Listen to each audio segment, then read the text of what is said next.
m'appelle Pierre Guillard, je suis enseignant-chercheur, donc maître de conférence à Sorbonne Université, et je travaille ici à l'Institut d'astrophysique de Paris. Je travaille sur l'évolution des galaxies, le milieu interstellaire et la formation des étoiles, et j'ai travaillé pendant de nombreuses années sur la calibration de l'instrument MIRI, une des caméras à bord du télescope spatial James Webb.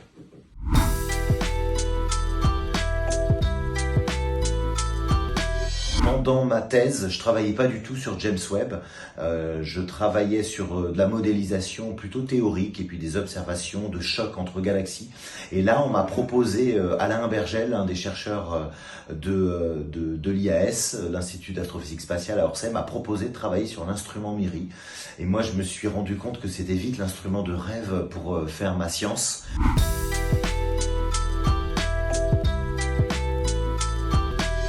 C'est une caméra assez complexe, c'est un instrument qui a plusieurs modes d'observation, qui permet de faire des images dans l'infrarouge, mais aussi des spectres.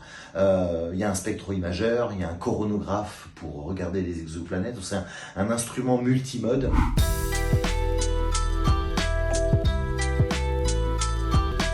Alors en fait, moi quand je suis arrivé dans le projet, l'imageur était en train d'être testé. Donc il a fallu développer un banc de test optique pour répliquer, simuler les observations du télescope.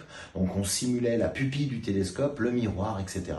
Et moi j'ai participé à la partie qualité image. Donc je faisais un travail, ce qu'on appelle de super résolution, de regarder très finement la qualité de l'image, le piqué de l'image de la caméra et vérifier si c'était bien en accord avec les modèles optiques de l'instrument.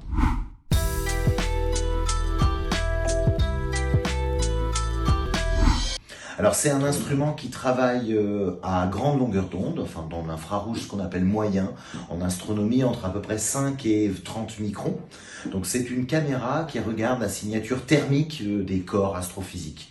Et donc cette caméra, elle va encoder, elle va récupérer l'information de la chaleur des corps en astrophysique et elle va permettre de faire plusieurs choses, de regarder l'émission des poussières interstellaires, de regarder les régions de formation d'étoiles, comment les étoiles se forment au sein des nuages qui forment des étoiles, mais aussi grâce à ces longueurs d'onde qui sont grandes, de regarder des galaxies très lointaines. C'est un des intérêts de la caméra, c'est qu'à cause de l'effet Doppler, en fait, l'émission des galaxies très lointaines se retrouve dans l'infrarouge moyen, et en fait, ça se retrouve dans cette caméra. Et donc cette caméra, elle permet à la fois d'observer des galaxies très lointaines, mais aussi des galaxies proches.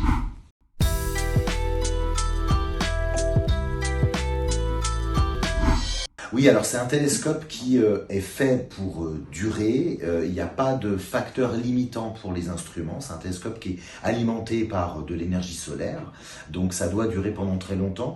L'instrument MIRI est refroidi activement par un frigo, mais c'est en circuit fermé. Le principal facteur limitant, c'est sur le carburant qu'on emmène pour pointer le télescope ou faire des corrections de trajectoire. Et ça, grâce à la fusée Ariane 5 qui a fait un lancement parfait, on sait que la durée de vie est de 20 à 25 ans.